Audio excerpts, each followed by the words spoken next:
welcome back to another on the Wrestling Antonio edition of Smackdown Out of 10, and it's the first WWE show of the new year. WWE's booked a big grudge match and a stipulation in hopes of creating interest, and a few other title matches on this card, etc, etc. So big card, and of course we're back to 3-hour Smackdowns now, but the main focus of the recap they opened the show was the segment with Cody and Drew from last week's show. As Corey and Michael Cole were trying to give an intro to the show, The Miz interrupted and said we don't get to celebrate New Year until he airs his 2025 grievances. He said not being part of John Cena's retirement tour was a huge mistake, insulting the fans, and said he deserves everyone's respect. He also called out Timothy Chalamet, who was a guest on Ray's podcast recently, and brought up the tiny balls allegations among other grievances. This is when Randy Orton's music hit to a big pop. The Miz didn't seem all upset to see him and even got the crowd to cheer for him louder. The Miz tried to be Orton into his rant and said they were locker room leaders. He also suggested forming a tag team Miz KO. Orton didn't say a word, just hit an RKO, which got the biggest pop of the segment, packed him up and wished him a happy new year before hitting another one. It could have easily just been any other random segment. It's funny, didn't overstay its welcome, and Orton being back made things interesting, so good start. And then we got the Kabuki Warriors, Nia Jax and Ash Legend versus Rilo, Alexa Bliss and Charlotte Flair. The heels attacked the babyface before the ref could call for the bell. It came down to Ripley and Oscar for the first legal competitors once everyone cleared the ring. We returned from the break to see the heels still controlling the pace. Bliss began to build a little momentum before taking a hot tag to the Queen. Most of the action was good, but the biggest problem was it felt like the commercial breaks took up too much time. All 8 women worked well, but this was one of those where the flow just kind of wasn't there, other than a couple of moves that didn't land. A solid match given the whole thing, and Sky got the win for her team with the over moonsault on Saint. I'll give it a 6 out of 10. Moving on then to Kit Wilson versus a returning Matt Cardona. Before that, Chelsea Green was shown trying to get her out of the match tonight, but Aldous put a stop tonight. It's a huge pop when Matt Cardona came out as Matt Cardona, not Zack Ryder. Wilson jumped him as soon as he got in the ring. Cardona was able to regain his footing, but he was tripped on the middle rope and fell hard onto Matt. Cardona won with a Rough Rider after a short but decent back and forth.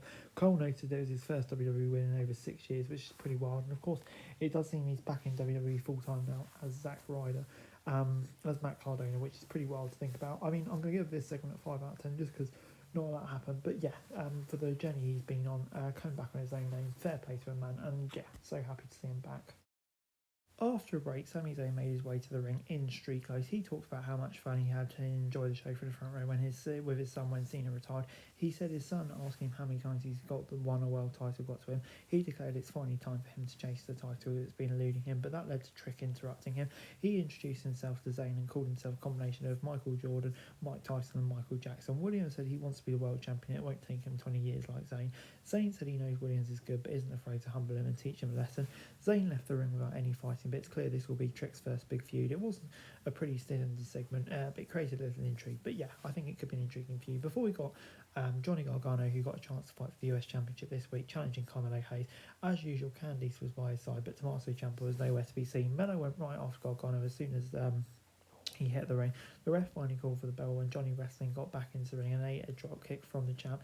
They did a great job making this feel like the personal fight right away, which made sense after Gargano ambushed Hayes backstage following his title win. Even though these two have had a handful of tag team and multi-man matches over the years, this was their first one-on-one encounter. Both men are known for their in-ring ability, so the pressure was high for them to put on a good show, and they didn't disappoint. Both these guys put on a show-stealing performance, living up to their potential, and gave us a fun past bait. It seemed unlikely Hayes would lose, but Gargano established him as a fighting challenger. Melo scored the win with a huge driving leg drop kick. This was great stuff. 8 out of 10 from me. Before we then got Cody Rhodes, who had a brief encounter with Sami Zayn backstage before he told Aldous he was heading to the ring and wanted McIntyre to announce the stipulations for their 3 stages of Hell match next week. He came out and gave a promo about his mentality being the WWE champion. He said nobody works as hard or is as prepared for what's to come. McIntyre finally appeared on the big screen in front of Rose's bus instead of joining him. He said the first stage would be standard, then a full count anywhere, and the third match would be cage.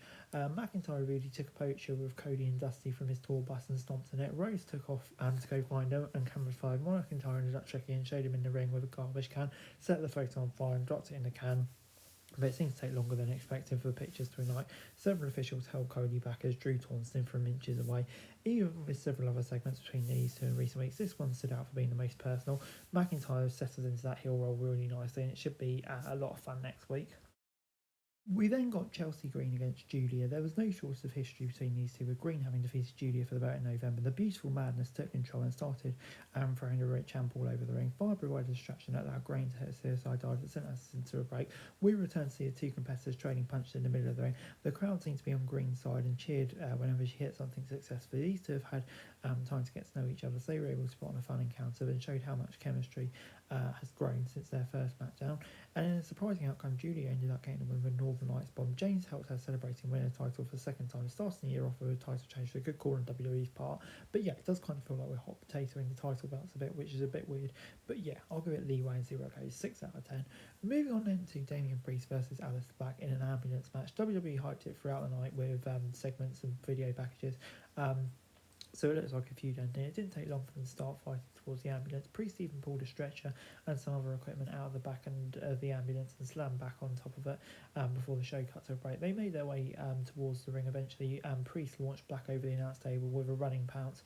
Ambulance matches and similar stipulations is a good way to change things up when something's different, but you also need to put the right people in the bouts to make them work. Priest and Black have proved they work well together on multiple occasions, so they were a safe bet to make this kind of match work. They were sure to include plenty of weapons and table spots to spice up the action. WWE gave them a long time to work, so they were able to take their time and sell the bigger moments. When Vega opened the door to ambulance, Ripley appeared and chased her into the ring so she could hit the riptide. Priest ended up blinding Black with a fireball, just like Black had done to him months ago. They ended up on top of the ambulance where Priest sent Black crashing through the tables on the floor. Priest put Black inside the ambulance and shut the doors to get the win. This made a hard-fought contest that will definitely leave some marks on both men. But yeah, I thought on the whole it was really good stuff, really enjoyable match, and gets an 8 out of 10 from me. Overall, Smackdown this week gets a 6 out of 10 from me. I thought, yeah, it's a pretty decent start to the show. It struck kind of the right balance between ring reaction segments, the return of Cardona, Orton, etc. Some decent matches too with the US title on the line, etc., etc. Rose and McIntyre hyping up their stuff next week. So yeah, on the whole, Hey good guys, stuff. that's it for this video. Thanks very much for watching. Remember to like, share, subscribe. Follow us on our socials, link in the description below for daily wrestling news, meme and content. Subscribe to our other channels on screen right now. That'd be greatly appreciated. Thanks very much for watching. Peace out.